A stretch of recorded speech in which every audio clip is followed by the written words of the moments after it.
এদেশে জুলাই এসেছিল। জুলাই, হ্যাঁ জুলাই। কোটা সংস্কার আন্দোলনের নামে এই আন্দোলনটি যে আসলে মেটিকুলাসলি ডিজাইনড একটি চক্রান্ত ছিল তা আমরা এখন হারে হারে টের পাচ্ছি। তখন আমরা টের পাইনি, কারণ টের পাওয়ার দায়িত্ব আমাদের নয়। আমরা রাষ্ট্র পরিচালনা করছিলাম না, আমাদেরকে গোয়েন্দা এসে রিপোর্ট করছিল না।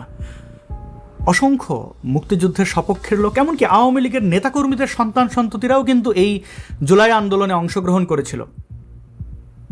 আন্দোলনের শুরুতে আবু সাইদকে হত্যা করা হয়েছে বলে প্রোপাগান্ডা ছড়ানো হলো এবং সেই হত্যার বিরুদ্ধে অনেকেই দাঁড়িয়েছিলেন। বস্তুত এটি জামাত শিবির রাজাকারদের লাশের রাজনীতি, তাদের লাশ দরকার ছিল। আবু সাইদ, মুগ্ধ, কত কত লাশ আমরা দেখলাম। জুলাইয়ের শেষের দিকে গিয়ে দেখলাম এক দফা, অর্থাৎ শেখ হাসিনাকে ফেলে দিতে হবে, ওটাই ছিল মূল উদ্দেশ্য। শেখ হাসিনা সরকার ফেল করলো। এর আগের স্লোগানগুলো একটু মনে করি। কোটা না মেধা পর্যন্ত ঠিক ছিল। তুমি কে আমি কে, রাজাকার রাজাকার এটা বলে আবার অস্বীকার করে না। তুমি কে আমি কে, রাজাকার রাজাকার, কে বলেছে স্বৈরাচার স্বৈরাচার, তাও ঠিক ছিল। কিন্তু শেখ হাসিনা সিডিআই, এই সিডিআই এর মানে আমরা জানি। সেই স্লোগানটি ঘিরে এখন কিন্তু বাংলাদেশে অনেক আলোচনা। সিডিআই 5ই আগস্ট শেখ হাসিনা সরকারের পতনের পর আমরা এই সিডিআই গোত্র অর্থাৎ মব বাহিনীর আসল রূপ খুব স্পষ্টভাবে দেখতে পেলাম। গণভবন লুটপাট করতে গিয়ে তারা সেখানে থাকা নিরীহ প্রাণীদেরকে হত্যা করলো, লুটপাট করলো, গাছপালা সব কিছু ধ্বংস করলো, এমনকি মাছ তাদের হাত থেকে রক্ষা পায়নি। কুমির থাকলে কুমিরও রক্ষা পেত না, এমনকি পারমাণবিক বোমা থাকলে সেটিও তারা গিলে খেয়ে ফেলত। অসংখ্য কোমলমতি শিশুদের হাতে দেখলাম নারীর অন্তর্বাস, প্রাইভেট গার্মেন্ট, এবং তারা খুব বিদর্ভে পতাকা, জাতীয় পতাকা। এই অন্তর্বাস বা প্রাইভেট গার্মেন্ট শেখ হাসিনা কিনা আমরা তা জানি না, তবে নিশ্চয়ই কোনো না কোনো নারীর গোপন এই কাপড়, ব্যক্তিগত কাপড় কোনো সন্তান এভাবে প্রদর্শন করতে পারে, আমরা বাংলাদেশে এরকম ঘটনা আগে আর দেখিনি। কারণ এই সকল সন্তানেরা তো নিশ্চয়ই কোনো না কোনো নারীর গর্ভে এই পৃথিবীর মুখ দেখেছে এবং তারা নিশ্চয়ই তাদের বাড়িতে এই প্র্যাকটিস করে। মায়ের বোনের প্রাইভেট গার্মেন্ট তারা ঝান্ডা হিসেবে উড়িয়ে বেড়ায়। এই মব বাহিনীর মব সন্ত্রাস আমরা খুব ভালোভাবে দেখলাম। তারা শেখ হাসিনাকে সিডিআই এটা বলতে পারবে, মুক্তিযুদ্ধকে বলতে পারবে, বঙ্গবন্ধুকে বলতে পারবে, মুক্তিযোদ্ধাদের বলতে পারবে, সারা বাংলাদেশে মুক্তিযুদ্ধের স্মৃতিচিহ্ন ধ্বংস করতে পারবে, যখন তখন যার তার উপরে গিয়ে মব চালিয়ে দিতে পারবে, মানুষ হত্যা করতে পারবে। এমনকি নিরস্ত্র নিরীহ জনগণের উপরে পুলিশ গুলি চালিয়েছে এমন ধোঁয়া তুলে তারা অস্ত্রধারী পুলিশকে পর্যন্ত নির্মমভাবে হত্যা করে ফুট ওভার ব্রিজে ঝুলিয়ে রাখতে পারবে এবং তাদেরকে এন্ডিমনি দেওয়া হবে, অর্থাৎ তাদের অপরাধ হিসেবে দেখা হবে না, সাধারণ ক্ষমা দেওয়া হবে। তো এখন বাংলাদেশে খুবই আলোচিত শব্দ হচ্ছে সিডিআই। সিডিআই মানে আপনারা জানেন। শামা হাদি কি বলেছিল সেটা আসলে কি? নারীর জননেন্দ্রিয়কে যারা রাজনৈতিক স্লোগানে পরিণত করে, নারীর প্রাইভেট গার্মেন্টকে যারা পতাকা হিসেবে সামনে রাখে, তারা আর যাই হোক, জাতীয় পতাকা কপালে বাঁধাটা এটা ছিল তাদের ভণ্ডামি এবং দেশাত্মবোধক সঙ্গীত ছিল তাদের কেবলমাত্র চক্রান্ত। আমরা সবই বুঝেছি। এবার আমরা একটু ভেবে দেখার চেষ্টা করি এই শব্দগুলো এখন কি বুমেরাং হচ্ছে কিনা। আওয়ামী লীগ তো এখনো ফেরেইনি, তারপরেও কিন্তু জুলাই জঙ্গিদেরকে যখন এই সিডিআই বলা হচ্ছে তারা চেতে যাচ্ছে। তাদের বক্তব্য হচ্ছে আমরাই কেবল বলবো, আমরা যাকে তাকে ইচ্ছা এই শব্দ ব্যবহার করব, কিন্তু আমাদেরকে কেউ কিছুই বলতে পারবে না। আমাদের সবার প্রিয় অভিনেত্রী, পরিচিত অভিনেত্রী মেহের আফরোজ শাওন, তিনি একটি স্ট্যাটাস দিয়েছেন জুলাইয়ের 1 তারিখ। কোনো কিছুই তিনি মিন করেননি, কাউকে উদ্দেশ্য করেননি, কিন্তু তিনি কেন এই সিডিআই ব্যবহার করেছেন, জুলাইয়ে কেন সিডিআই করবেন, এই নিয়ে মব বাহিনী ব্যাপক খেপেছে। জামাত শিবির রাজাকারদের লেলিয়ে দেওয়া কিছু গুপ্ত সাংস্কৃতিক কর্মীরাও বাদ যায়নি এই নোংরামি থেকে। আমি শাওনের প্রতি ব্যথিত, দুঃখ প্রকাশ করি। তিনি আমাদের দেশের একজন সূর্য সন্তান। অভিনয় শিল্পীরা অবশ্যই আমাদের সমাজের সম্পদ, তারা আমাদেরকে পথ দেখান। আপনি যদি নেতা রাজনীতিবিদদের সমীহ করে থাকেন, তাহলে এই দেশের জন্মলগ্ন থেকে শিল্পীদের অবদান আপনি ভুলতে পারবেন না। সমাজ যে সুন্দরভাবে চলে সামাজিক অবক্ষয় দূর করার জন্য যে শিল্পীদের ভূমিকা, সেটা আপনি অস্বীকার করতে পারবেন না। আপনি সঙ্গীত ঘৃণা করতে পারেন, আপনি অভিনয় ঘৃণা করতে পারেন, যাত্রাপালা ঘৃণা করতে পারেন আপনি অনেক কিছুই করতে, বলৎকার আপনার কাছে প্রিয় হতেই পারে, কিন্তু দিন শেষে ঢোলের শব্দ শুনলে আপনারও কোমর দোলে। তো অভিনয়শিল্পী শাওন যখন এই কথাটি বলেছেন, তখন তিনি একজন নারী, স্বাভাবিকভাবে শেখ হাসিনাকে ওই যে অন্তর্বাস, বুঝতেই পারছেন, টার্গেট নারী। নারী কেন পৃথিবীতে জন্মাবে, নারী কেন ঘোরাঘুরি করবে, নারী কেন সত্য কথা বলবে, নারী কেন প্রতিবাদী হবে? এটা তো এই সো কল্ড সভ্যতার শুরু থেকেই, অর্থাৎ যখন থেকে কৃষি উদ্ভাবন হলো, পুরুষরা যখন হ্যাডাম দেখানো শিখে গেল, মানে নারীর জননাঙ্গ থেকে বের হয়ে, অর্থাৎ জননেন্দ্রিয় থেকে, নারীর গর্ভে থেকে বের হয়ে তারা প্রথম কামড়টি বা প্রথম লাথিটি, প্রথম ঘুষিটি, প্রথম আঘাতটি তারা নারীকেই করে, এবং তারা বলে আমরা বীর পুরুষ, কাওয়ার্ড। তো শাওন এই জুলাইয়ের আন্দোলনের শুরুতে, যখন আসলে ওইভাবে আন্দোলন শুরুই হয়নি, আবু সাঈদের মৃত্যুকে কেন্দ্র করে কিন্তু প্রকাশ্যে পোস্ট করেছেন জুলাইয়ের 17 তারিখ। তিনি এই মৃত্যুকে মেনে নেননি। অবশ্যই রাষ্ট্রের দায়ী রয়েছে। আবু সাঈদ সে সুইসাইডাল আমরা জানি, জামাতের মিশন বাস্তবায়ন করতে গিয়েই সে পুলিশের উপর আক্রমণ করেছিল, ধস্তাধস্তি হয়েছে, ক্লান্ত হয়েছে, পড়ে গেছে, পরে বলা হলো আবু সাঈদকে গুলি করা হয়েছে। যাই হোক, ন্যারেটিভ যাই থাকুক, জুলাইয়ের 16 তারিখের এই ঘটনায় আমরা সবাই যে অনেকটাই বিভ্রান্ত হয়েছি তা তো অস্বীকার করার কোনো সুযোগ নেই। যদিও আমি 17 তারিখে এই বিষয়ে প্রকাশ্যে বলেছি যে আবু সাঈদ একটা জঙ্গি, তার রাহবররা হচ্ছে রাজাকার সাঈদী, জঙ্গি হারুন ইজহার, এবং সে আত্মঘাতী, সে ওই অন্যান্য জঙ্গিদের মতোই। তো তার এই মৃত্যুকে একটু সন্দেহের চোখে দেখা উচিত। কে শোনে কার কথা, কে দেখে কার অবস্থান। স্বয়ং আওয়ামী লীগই তো আবু সাঈদকে শহীদ ঘোষণা করেছিল, শোক দিবস ঘোষণা করেছিল না? সেই কালো থেকে লাল হওয়া আমরা জানি। মেহের আফরোজ শাওন পরবর্তীতে অসংখ্যবার ক্ষতিগ্রস্ত হয়েছেন, অভিনয়শিল্পী হয়ে নন। যদিও এই জুলাইয়ের আন্দোলন পরবর্তী অসংখ্য অভিনয়শিল্পী তাদের কাজ হারিয়েছেন, আতঙ্কে দিন কাটাচ্ছেন, কিন্তু মেহের আফরোজ শাওনের ওপরে আক্রমণের অন্যতম কারণ কিন্তু তিনি একটি রাজনৈতিক পরিবারের, তার মায়ের একটি রাজনৈতিক পরিচয় রয়েছে, এটাই। অপরদিকে জমিদারের নাতি পাই আমরা, আবদুল্লাহকে পাই, সলিমুল্লাহকে পাই, যারা চিৎকার করে মুজিব আমার বাপ, হাসিনা আমার মা, গলা ফাটিয়ে ফেলেছে, গলার রগ দেখা যেত, আর কিছুই দেখা যেত না, মানে গলার চেয়ে গলার রগ তাদের বড় ছিল। আমার বঙ্গবন্ধু, ওরা ভেবেছিল তোমাকে হত্যা করলেই হয়ে যাবে সব শেষ, ভাবেনি ওরা বঙ্গবন্ধু মানেই বাংলাদেশ। হ্যাঁ, আমার বঙ্গবন্ধু মানে বাংলাদেশ। বঙ্গবন্ধুকে আমি আমার বঙ্গবন্ধু বলি, সেই অধিকারটি আমি বাঙালি হিসেবে জন্মসূত্রে পেয়েছি। তারা তাদের টাকা পয়সা, কাপড় চোপড় সবই ফুলে ফেপে একাকার। তো এই যে আমাদের হিপোক্রেসি, সেটা নিয়ে কী বলবেন? অপরদিকে শাওনকে দেখলাম আমরা নির্যাতিত হয়ে, ডিবি ধরে নিয়ে আটকে রাখা অবৈধভাবে, এবং তাকে শারীরিক বা মানসিক কী টর্চারটা করেছে তা আমরা জানি না, শাওন বলেনি, নিশ্চয়ই কোনো দিন বলবেন। বাদ যায়নি শাওনের সন্তান, যেভাবে শাওন তার মায়ের কারণে এই আক্রমণের শিকার হলেন, সন্তানরা স্কুলে যেতে পারেন। শাওন গৃহবন্দী ছিলেন প্রায় 2টি বছর, এখনও নিশ্চয়ই দেশ ত্যাগ করতে নিশ্চয়ই পারছেন না। তো এই চাপ কেন? এর উত্তর তো আমরা জানি, মমতাজ। কেন তিনি গান গাইলেন, কেন তিনি গানের টাকা দিয়ে হাসপাতাল, বিশেষ করে চক্ষু হাসপাতাল নির্মাণ করলেন? এটাই হচ্ছে রাগ। আসাদুজ্জামান নূর, শাহরিয়ার কবির, অন্যান্য সাংবাদিক, কতজনের নাম দেব, নামটা দীর্ঘ। লক্ষ লক্ষ মানুষ নিপীড়িত হয়েছেন, নির্যাতিত হয়েছেন কোনো কারণ ছাড়াই। আওয়ামী লীগের আমলে কোনো প্রকার সুযোগ সুবিধা না নিয়েও এই অবস্থা। তো শাওন জুলাইয়ের 1 তারিখ বললেন, তিনি লিখলেন জুলাই সিডিআই, এই শুরু হয়ে গেল। তাকে আক্রমণের ভাষা কি বলবো? কেউ কেউ বলছে তাকে পেটালে 1 লাখ টাকা, রক্ত ঝরালে এত টাকা, কেউ কেউ তার নামে ব্যানার বানিয়ে সেটি খুব জুতো পেটা করা, লাথি দেয়া, নারী, আহারে কি বীর পুরুষরা, টার্গেটের জায়গা হচ্ছে নারী। তো কিছু অভিনয়শিল্পীদেরও দেখা গেল, অভিনয়শিল্পী তারা দাবি করেন, কিন্তু কোথায় কি অভিনয় করেছেন আমার জানা নেই।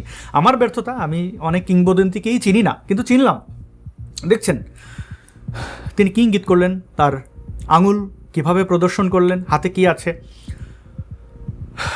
এটাই হচ্ছে তার অবস্থান অভিনয় শিল্পী। মেটিকুলাসলি ডিজাইনড এই পুরো চক্রান্তে বেশ কিছু ব্যক্তিদের ইনভলভ করা হয়েছে। আপনারা দেখেছেন সে সকল সোকল সাংবাদিক, অভিনয় শিল্পী, আসমান জপিন কাপা শিক্ষক এবং সমাজের অন্যান্য বুদ্ধিজীবী, ফারুকির মতো একটা নিম্নমানের দালাল, বাটপার।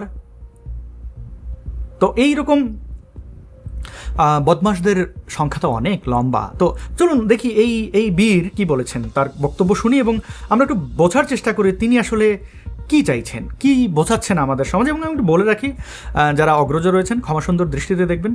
হাদির বক্তব্য শোনাতে আমার ভালো লাগে না, কিন্তু হাদি তো কাজী নজরুল ইসলামের পাশেই সমাধি তার হয়েছে।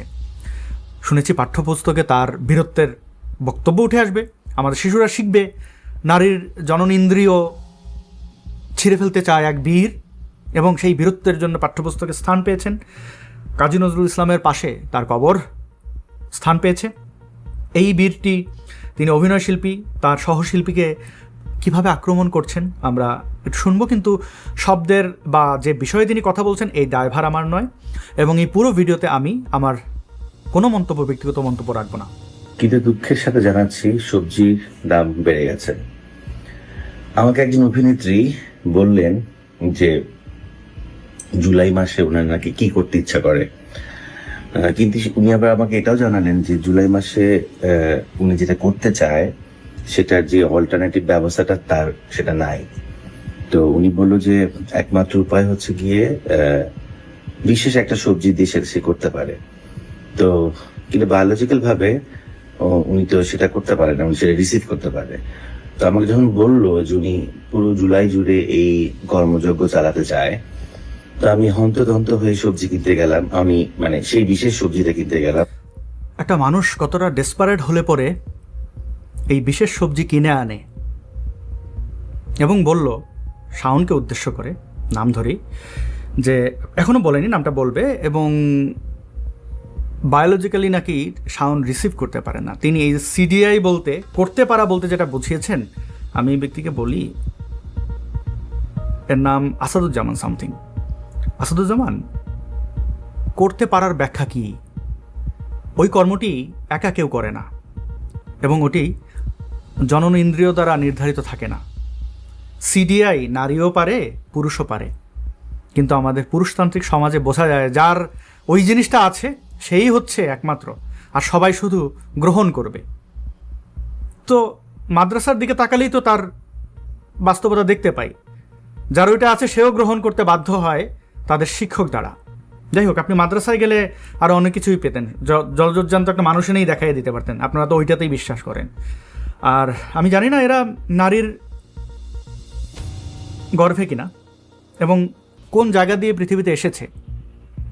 ব্যক্তিগতভাবে তাকে জিজ্ঞেস করলে বলবেন না না, আমি নারীর গর্ভে জন্মও হই নাই, আর নারীর জনন ইন্দ্রিয় দিয়েও বের হই নাই, আমি বা আমার বাবার যেহেতু ওইটা আছে ওইটা দিয়ে, ওইটার পাশ দিয়েই বের হয়েছি।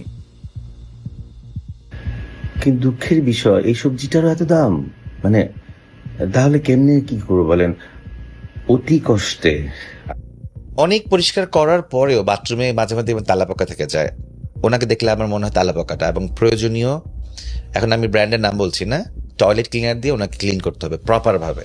তার বডি ল্যাঙ্গুয়েজ খেয়াল করবেন। আমি আরেকটু বলে রাখি, যারা লিঙ্গ বৈচিত্র্যের মানুষ তাদের অধিকার নিয়ে আমি কথা বলি, এখানে আমি ব্যঙ্গ করার কোনো কারণ নেই, কিন্তু মেটিকুলাসলি ডিজাইনড এই সকল দালালদের অন্তর্ভুক্তকরণ, এবং আমি অসংখ্য ভিডিওতে বলেছি সমকামীদের বেশ কিছু স্টারদের এরা কিনেছিল, যেমনটা সাংবাদিক, লেখক, শিল্পী এদের কিনেছে। তো এ কোন গোত্রের, অর্থাৎ এলজিবিটি কিউ কমিউনিটির নাকি, আমি তার লিঙ্গ পরিচয় জানি না। কোনোরকম সেই অভিনেত্রীর জন্য, মানে আমি নামটা বলছি আপনাদের, মেহের আফরোজ শাওনের জন্য একটা বিশেষ সবজি নিয়ে আসছি, ওনাকে এটা আমি হ্যান্ড ওভার করবো। আপনারা আমার সাথে থাকবেন, জুলাইকে ভালোবাসবেন, এবং জুলাই বিরুদ্ধে যারা কথা বলবে, এবং বিশেষ করে মেহের আফরোজ শাওনকে এই জিনিসটা উপহার দিবেন। আপনারা আমার সাথে দলে দলে যোগ দিন। ইনকিলাব জিন্দাবাদ। এই ইনকিলাববাজ কি বলল, মেহের আফরোজ শাওনকে এই ধরনের, এটা পর্নোগ্রাফি আইনে তার এখন জেলে থাকার কথা। কোনো সভ্য সমাজে এই কাজ কেউ করতে পারে না। মব লেলিয়ে দেওয়া একজন নারীর বিরুদ্ধে, তাও এই ধরনের ইঙ্গিত করা, মানে এটা তো সুস্পষ্ট মেহের আফরোজ শাওনকে রেপ করতে বলছে। বাস্তবতা আমরা জানি, মেহের আফরোজ শাওনের ঘর ঝাড়ু দেওয়াই দিয়েই উদাহরণ দিই, অন্য কিছু উদাহরণ দিলাম না, বা বিশেষ কেশ একটা যদি তাদের হাতে দেওয়া হয়, তারা বিশেষ জারে করে ঘরে সাজিয়ে রাখবে, আর বাকিটা মানে মেহের আফরোজ শাওনের কিসের অভাব? তার ব্যক্তিত্বের দিকে তাকা বেটা। তার বিয়ে নিয়ে কথা বলিস, একজন অবিবাহিত নারী, তিনি মানে তার পার্টনার কাকে চুজ করবেন তুই বলে দিবি? বিবাহিত হলেও কি, তার 14টা বিয়ে হয়েছে, এই এত সব নোংরামি করেও তারা ক্ষান্ত হয়নি, এখন সরাসরি নেমেছে। তার বডি ল্যাঙ্গুয়েজটাকে দেখুন, বলছে। কেমন আছেন সবাই? নিশ্চয়ই ভালো আছেন। তো এই ছেলেটি আর আরও যে সিনিয়র শিল্পী রয়েছে তাদের কাউকেই বাদ দেয়নি। আমার এই প্রথম এরকম একটা এক্সপেরিয়েন্স। আমি রাজনীতি করি না, কিন্তু রাজনীতি খুব ভালো বোঝে। ছোট্টবেলা থেকে রাজনীতির মধ্যেই বড় হয়েছে। যেমন অনেকে গান গায় না কিন্তু গান বোঝে, অনেকে লিখতে জানে না কিন্তু সাহিত্য খুব ভালো করে পড়তে, ছবি আঁকতে পছন্দ না, ছবি দেখতে সেরকম আমি। নিশ্চয়ই কিংবদন্তি অভিনয় শিল্পী শম্পা রেজাকে আপনারা চেনেন। তার রাজনৈতিক অবস্থানের কারণে এই কিন্তু খুবই বিকৃতভাবে শম্পা রেজাকে নিয়ে খুবই কুরুচিপূর্ণভাবে উপস্থাপন করেছেন। তো যাদের কোনো কাজ নেই, যাদের কোনো ব্যক্তিত্ব নেই, শিল্পী হওয়ার ন্যূনতম যোগ্যতা যাদের নেই, শুধুমাত্র আসলে রাজনৈতিক বিভিন্ন অপশক্তির ঢাল হিসেবে ব্যবহৃত, তারা তো এই নোংরামিটাই করবে। আমার তেমন কিছু এই ব্যক্তিদের নিয়ে বলার নেই। তারা যা করে তা আমরা দেখি, বুঝি এবং দুঃখ প্রকাশ করি যে আমাদের আসলে শিল্প সংস্কৃতি কতটা অধপতনে গেছে। শিল্পীরা সমাজের নেতৃত্ব দেন, অভিনেতা বলে না, তো অভিনেতারা আসলে কোন নেতা মব নেতা হয়ে যায় সেটা আর কি বলবো। একজন কেন, ইলোরা গহরের ব্যাপার দেখেছেন, নজরুল জাতীয় নজরুল হয়েছে, বা এই একটা উটকো লোক, আমি তার নাম জানি না, সে দাবি করলো, মানে তার মুখ থেকেই শুনুন দাবিটি। আমাদের টেলিভিশন সেন্টারটা কোন জায়গা, এই জায়গাটার নাম বলতে গেলে একটা নাম বলতে হয়, সেই নামটা অন্য ধর্মের একটা নাম চলে আসে, আমি ওই নামটা নেই না, আমি বলি টিভি সেন্টারে যাচ্ছি, বলি না আমি, আমার নীতিতে বাদে। একবার হলেও তাদের ধর্মের তাদের ওই নামটা আমাদের মুখ দিয়ে উচ্চারিত হয়ে যাচ্ছে। এই নামগুলো আমি যদি দেশের ঊর্ধ্বতন কোনো কর্তৃপক্ষ হতাম বা মিনিস্টার থাকতাম বা আমার সে ক্ষমতা থাকতো, আমি নামগুলা আল্লাহর রহমতে আমি চেঞ্জ করতাম আগে। এই রকম অসংখ্য উল্টাপাল্টা নাম আছে, সে নামগুলা চেঞ্জ করতাম, কারণ এইটাই মানুষ দেখতেছে, শিখতেছে, এইটাই আপডেট হচ্ছে দিন দিন। এটি কি শুধু হিন্দু বিদ্বেষ নাকি নিজের অস্তিত্বের প্রতি বিদ্বেষ? নাম নিচ্ছে না রামপুরার, কারণ রাম নাম নিলে সে হিন্দু হয়ে যাবে। এত সংকীর্ণ অভিনয় শিল্পীরা হয় আমার জানা নেই। তো আমি একটু বলি, আমার জেলা শহরের নাম গোপালগঞ্জ, আমার গ্রামের নাম গঙ্গারামপুর, আমার নদীর নাম কালীগঙ্গা, আমার উপজেলার নাম মুকসুদপুর। যাই হোক, এই নাম নিয়ে আমার কোনো আক্ষেপ নেই, আমি গর্বিত, এটি আমার ভূমি। পদ্মা, মেঘনা, যমুনা, এই নামগুলো কোথা থেকে এসেছে? শনি, রবি, সোম, মঙ্গল, বুধ, বৃহস্পতি, শুক্র। বাংলা মাসের নামগুলো দেখুন, আষাঢ়, শ্রাবণ। তো এই ব্যক্তিরা যে ঘৃণাটা ছড়াচ্ছে যে স্থানে বসে, সেই শহরের নাম ঢাকা শহর বুড়িগঙ্গাকে কেন্দ্র করে। গঙ্গা তারা কবে চাঁদ সূর্যের নাম আমি জানি না। এই বিদ্বেষ হিপোক্রিটের বিদ্বেষ। তারা কোনো কিছু পায় না বলে এই ঘৃণা ছড়ায়। জুলাই আসলে একটি স্ক্যাম, যেমন ই ভ্যালি, এর আগে ইউনিপে 2U, ডেস্টিনি, আরও অন্যান্য স্ক্যামের মতো সবচেয়ে বড় স্থান দখল করে আছে এই জুলাই।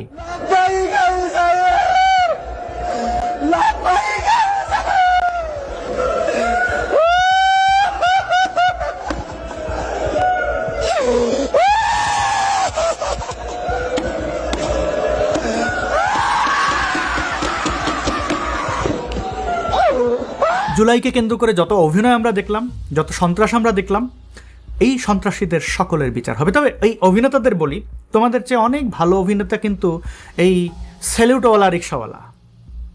তার বক্তব্য কিছুটা শুনি। আমার মতন কে ভূমিকা পালন করছে? আমি আসছিলাম দেখে আজকে 2 দিনে এই শেখ হাসিনা ভাইয়া গেছে গা। আর শেখ হাসিনা কি শেখ হাসিনা হলো মোদির শেষম্যান। শেখ হাসিনা হলো মোদির শেষম্যান। কথা বলাটা ইম্পসিবল। নিকার জানে এই আওয়ামী লীগ রে। চট্টগ্রামে কালেমা শাহজাদ। আমার মতন কে ভূমিকা পালন করছে? আমি আসছিলাম দেখে আজকে 2 দিনে এই শেখ হাসিনা ভাইয়া গেছে গা। আমি সেলর দিছি দেখে 2 দিনে সব ছাত্র জনতা নামছে। এক একজনের পশম দাঁড়ায় গেছে সেলর দেখা। আর কোনো সন্ত্রাসে কোনো ভয় পায় না, সন্ত্রাসে আমাদেরকে ভয় পায় উল্টা। আপনার ভিতরে এত প্রতিভা ভাই, আপনি আগে কেন দেখান নাই? তো এই সকল অভিনেতারা আমাদের আর কি দেবেন সমাজে, তাই না? মামুনুর রশিদ ঠিকই বলেছিলেন, আমাদের রুচির দুর্ভিক্ষ চলছে। সেই দুর্ভিক্ষ এখন ভয়ঙ্কর আকার ধারণ করেছে। অভিনেত্রী শাওনের প্রতি শ্রদ্ধা, তিনি এভাবেই বুক উঁচিয়ে বেঁচে থাকুন। 24 আমাকে হাড়ে হাড়ে শিখিয়েছে যে লাশের রাজনীতি বিষয়টা আসলে কি। এটা আমি সবসময় শুনে এসেছি যে লাশের রাজনীতিতে নাকি লাশ প্রয়োজন হয়। এটা আমি একদম ভালো মতো বুঝতে পেরেছি যে আসলেই এই ধরনের একটা মেটিকুলাস ডিজাইনে আসলে লাশের প্রয়োজন হয়, এবং কাদের সেই প্রয়োজন ছিল সেটা এখন দিনের আলোর মতো পরিষ্কার। তার সুস্থতা কামনা করি। মবদের হাত থেকে তিনি নিরাপদ থাকবেন। আর যদি নিরাপদ না থাকতে পারেন, তাহলে আমরা মনে করব স্বাধীন বাংলা বেতার কেন্দ্রের সেই সকল শিল্পীদের কথা, যেভাবে আমাদের নেতৃত্ব দিয়েছিলেন, একটি স্বাধীন দেশ দিয়েছিলেন। এই দেশ আবারও শত্রুমুক্ত হবে। সেই অপশক্তি, সেই জামাত শিবির রাজাকাররা তাদের শাস্তি বুঝে পাবে, মব সন্ত্রাসীরাও তাদের শাস্তি বুঝে পাবে। এই বাংলাদেশ আবারও সকলের হবে। এখানে সকল শ্রেণী পেশার মানুষ যার যার স্বাধীনতা নিয়ে বাঁচবেন। ভিডিওটি শেষ পর্যন্ত দেখার জন্য অসংখ্য ধন্যবাদ প্রিয় বন্ধুগণ। আপনারা চাইলে এই ভিডিওটি শেয়ার করতে পারেন এবং মুক্ত তথ্য প্রচারের জন্য যে উদ্যোগ নিয়েছে IPTV, খুব শক্তভাবে এটি এগিয়ে নিয়ে যাওয়ার চেষ্টা আমার রয়েছে, যদিও আমি খুবই হতাশ, কারণ এটা আপনাদের কন্ট্রিবিউশন ছাড়া হবে না এবং আশানুরূপ কিছুই হয়নি। 2%ও আমি আশা দেখতে পাইনি এখন পর্যন্ত। তবে যারা পাশে ছিলেন ধন্যবাদ, কৃতজ্ঞতা জানাই। কৃতজ্ঞতায় আমার কোনো কমতি নেই, কিন্তু এই প্রজেক্টটি আসলে বাস্তবায়ন করতে পারবো কিনা জানি না।